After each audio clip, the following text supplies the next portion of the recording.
क्या आप जानते हैं कि इतिहास की सबसे बड़ी वीरांगना की मौत महज एक युद्ध का अंत नहीं थी, बल्कि एक ऐसी मिस्ट्री थी जिसे अंग्रेज भी सुलझा नहीं पाए। 18 जून 1858 गया ग्वालियर के मैदान, हर तरफ ब्रिटिश गोलियों की गूंज और एक अकेली स्त्री जो मौत के सामने भी आंखों में आंखें डालकर खड़ी थी। कहा जाता है कि जब वो घोड़े से गिरी तो उनके शरीर से इतना खून बह चुका था कि मौत सामने खड़ी थी, लेकिन रानी ने अपने सैनिकों को एक आखिरी अजीब सा आदेश दिया, मेरा शरीर अंग्रेजों को नहीं मिलना चाहिए।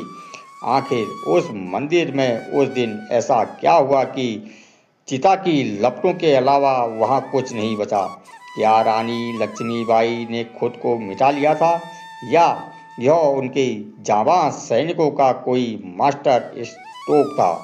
आज की इस वीडियो में हम इतिहास के पन्नों से वो सच निकालेंगे जो शायद अब तक आपसे छिपाया गया। चलिए उस अंतिम रण क्षेत्र में चलते हैं जहां मौत भी वीरांगना के सामने झुक गई थी।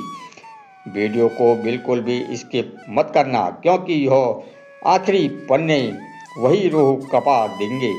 काशी की पवित्र गंगा की लहरों सदियों से अनगिनत कहानियों की साक्षी रही है, लेकिन 19 नवंबर 1828 की वह सुबह जब अलग ही थी। 80 घाट पर शांत बिजाओं के बीच मोरोपंत तांबे के घर में एक नन्ही किलकारी गूंजी। घर का नामकरण हुआ मणिकर्णिका। कोई नहीं जानता था कि यह नन्ही सी बच्ची, जिसे प्यार से मनु बुलाया जाएगा, एक दिन ब्रिटिश साम्राज्य की नींव हिला देगी। मनु का बचपन साधारण बच्चों जैसा बिल्कुल नहीं था। वह दूसरे बच्चे खिलौने के पीछे भागते थे। मनु तब घोड़ी की लगाम थामना सीख रही थी। उनके पिता मोरोपंत, जो अंतिम पेशवा बाजीराव द्वितीय के विश्वास पात्र थे, उसे राजकुमारों के साथ घुड़सवारी और शस्त्र विद्या के गुण सिखाते थे। मनु की आंखों में एक ऐसी चमक थी जो डरना नहीं बल्कि जीतना जानती थी। मनु का बचपन का जीवन केवल महलों और गलियारों में नहीं बीता, बल्कि उनके गंगा के किनारे पर, मंदिरों की सीढ़ियों पर और अखाड़ों की मिट्टी में अपना व्यक्तित्व गाड़ा। वह कोई गुड़िया से खेलने वाली लड़की नहीं थी। उसने बचपन से ही तलवारों की धार और तीरों की अचूकता को अपना खेल बना लिया था। उसे छबीली कहा जाता था, न केवल उसकी सुंदरता के कारण बल्कि उसकी चंचलता और बेबाक अंदाज के कारण। उस समय के समाज में जहाँ लड़कियों को केवल चार दीवारी तक सीमित रहना था, मनु का हाथ भी नंगी तलवार लेकर घोड़े पर सवार होकर निकल जाना अपने आप में एक क्रांति थी। उसके पिता मोरोपंत ने उसे केवल एक बेटी की तरह नहीं बल्कि एक योद्धा की तरह पाला। कुछ तब जब मनु 4 वर्ष की थी, तब उनकी माता भागीरथी सपेरे का देहांत हो गया। इस दुखद घड़ी में मनु को समय से पहले परिपक्व बना दिया। माँ की कमी को उसने कभी आंसुओं में नहीं खोया, बल्कि उस कमी को अपने भीतर एक जिद्दी लड़की के रूप में बदल लिया। वह अक्सर पेशावा के दरबार में जाती, जहाँ उसने बड़े बड़े सरदारों को चर्चाएं करते सुना, कैसे अंग्रेज धीरे धीरे हिंदुस्तान के राज्यों को अपने जाल में फंसा रहे थे। मनु की यह खास अंदाज थी। वो घंटों बैठकर गंगा की लहरों को देखती रहती थी। शायद वो उन लहरों में भारत का भविष्य देख रही थी। एक बार उसने अपने गुरु से पूछा, क्या तलवार केवल शरीर काटने के लिए होती है?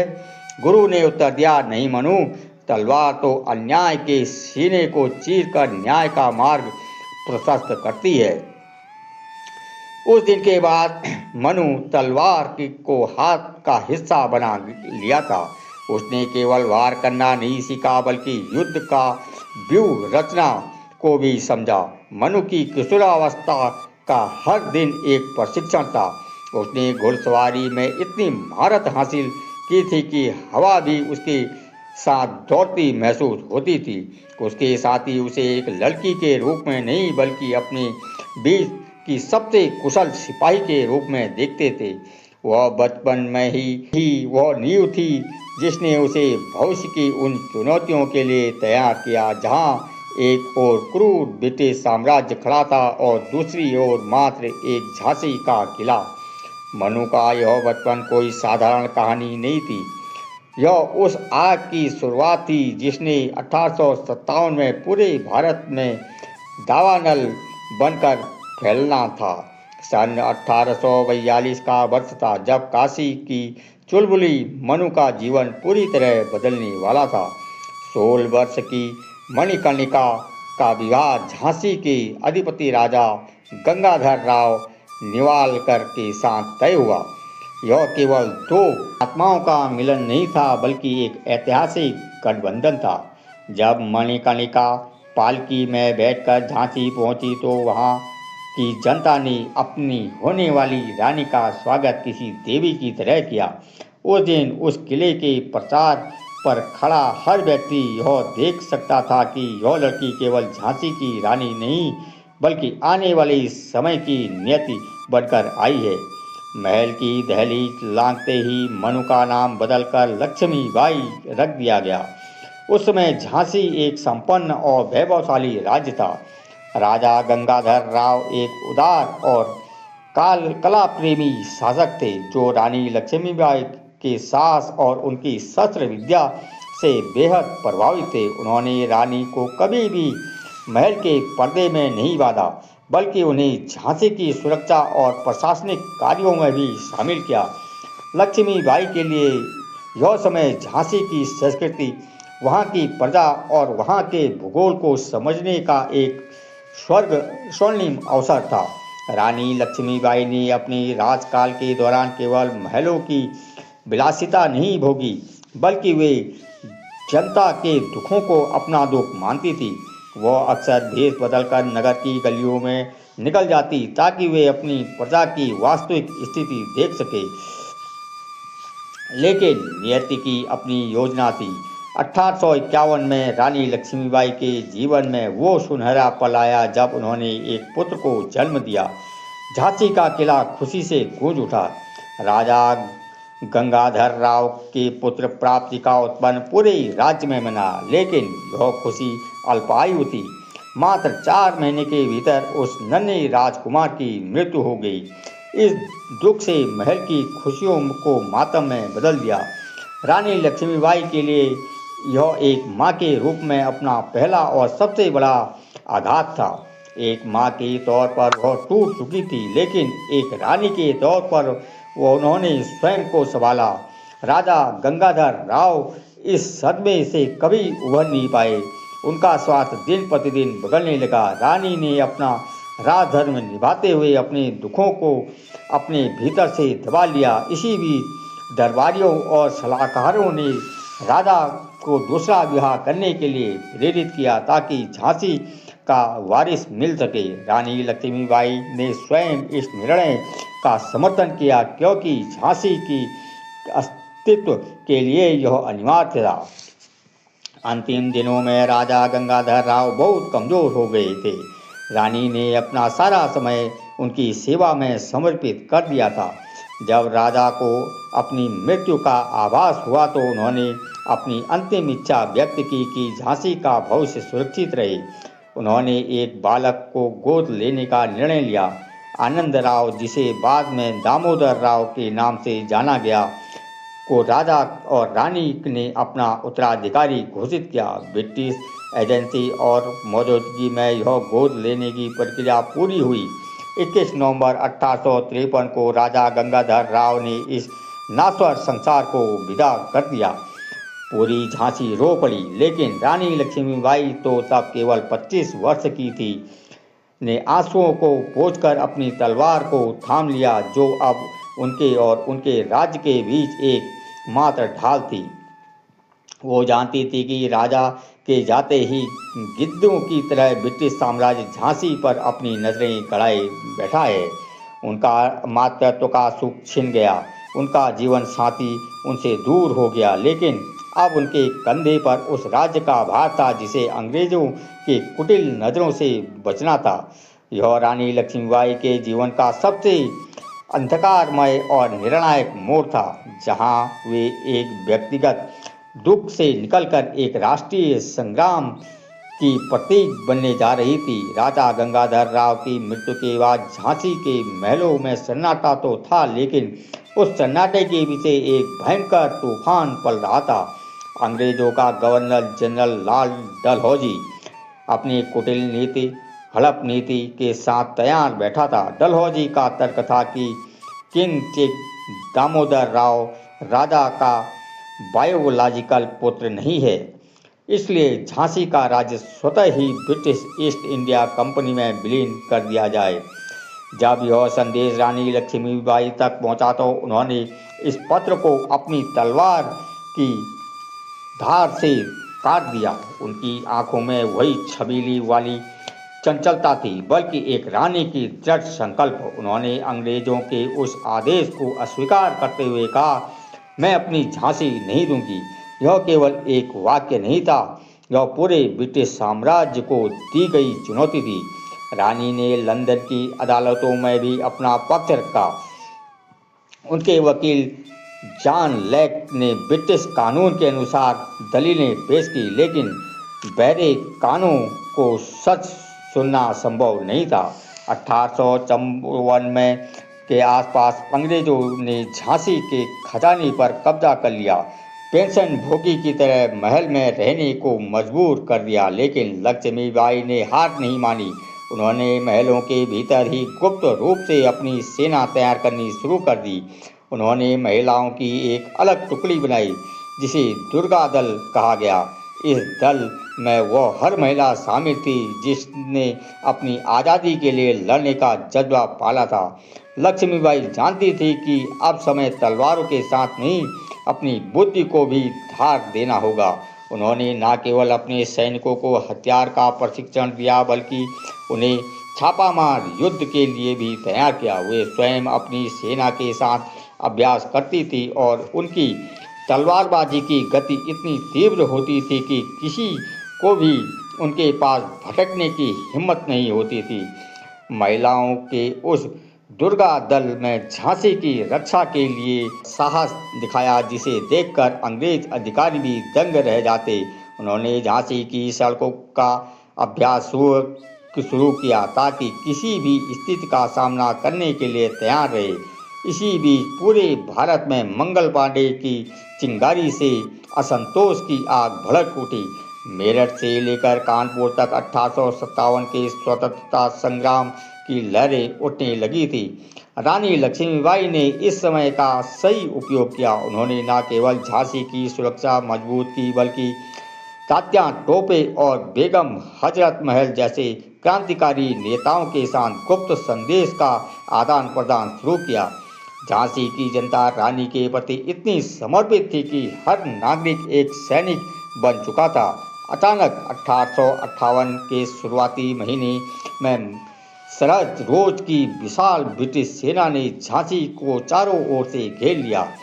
यह युद्ध केवल जमीन के लिए नहीं था, यह सम्मान के लिए था। झांसी के किले की मजबूत दीवारों पर जब तोपों के गोले गिरे तो रानी ने एक पल भी नहीं गवाया। उन्होंने खुद तोपची का काम किया और कड़क बिजली नामक तोप से अंग्रेजों को छक्के छुड़ा दिए। 7 दिनों तक झांसी का किला अभेद्य रहा, लेकिन विश्वासघात कहीं न कहीं से अपना रास्ता बना ही लेता है। महल के कुछ गद्दारों ने रात के अंधेरे में किले का एक गुप्त द्वार खोल दिया। ब्रिटिश सेना झांसी की गलियों में घुस आई। यह एक भीषण नरसंहार था। रानी लक्ष्मीबाई समझ गई कि अब किले की दीवारों के भीतर रहकर लड़ना मुमकिन नहीं है। उन्होंने अपनी दत्तक पुत्र दामोदर राव को अपनी पीठ पर कसकर बांधा, लगाम दांतों में दबी और घोड़े पर सवार होकर किले की ऊंचे प्रचंड के नीचे छलांग लगा दी। उस छलांग ने इतिहास रच दिया, एक ओर मौत और दूसरी ओर आज़ादी। रानी ने आज़ादी को चुना। वह जलती हुई आग के बीच से निकलकर कालपी की ओर बढ़ गई ताकि लड़ाई का अगला मोर्चा तैयार किया जा सके। झांसी हाथ से निकल गया था, लेकिन रानी का हौसला अभी भी अखंड था। कालपी और फिर ग्वालियर की ओर कूच करते हुए रानी लक्ष्मीबाई की गति किसी बिजली की चमक जैसी थी। उनके पीछे 15 घोड़सवारों का एक छोटा सा दल था जो उनके साथ अपनी जान की बाजी लगाने को तैयार था।